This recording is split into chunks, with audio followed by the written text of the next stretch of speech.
They thought the plan was perfect. Then, just hours before the attack, one discovery threatened to change everything. The map revealed a weakness nobody expected. The enemy had concentrated its defenses elsewhere, leaving one dangerous route almost completely exposed. That route was not empty. A small enemy position guarded the way, but the reconnaissance team had discovered something even more important, a gap beside it.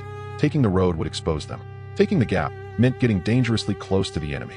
The commander chose the riskier path. For a few seconds, they were certain they had been discovered. Then the patrol turned away. The gap was still open, and the main force was waiting.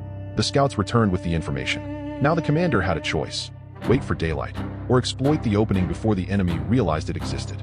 Then a searchlight swept across the field. The entire force froze. But before the enemy could find them, fog rolled in and gave the attackers one more chance. The fog carried them behind the defensive line. For the first time, the soldiers saw what the enemy could not. The position was vulnerable from the rear. The defenders finally realized something was wrong, but their warning came too late. The scouts had already reached the position's weakest point, and the main force was moving. But the enemy reacted fast. Their defenses began shifting toward the rear. The surprise was disappearing, and the attackers had seconds to change the plan. But time was running out. Dawn was approaching, and once the darkness disappeared, the hidden force would be exposed. They had one chance left. The order came. One small team moved first, while the larger force waited. The plan was no longer about surprise. It was about timing.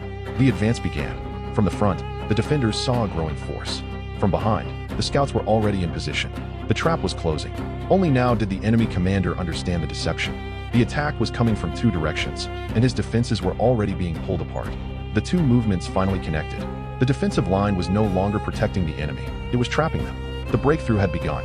The breakthrough created something more valuable than a captured position, an open road. Now men, vehicles, and supplies could move forward, and the battle was becoming a campaign. But the open road did not mean the war was over.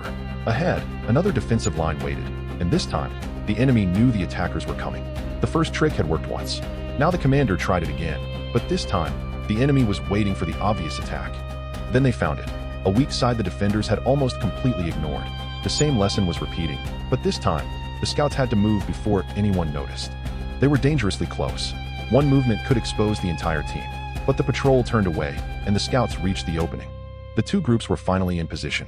The defenders had nowhere to reinforce without exposing another side. The commander gave the order.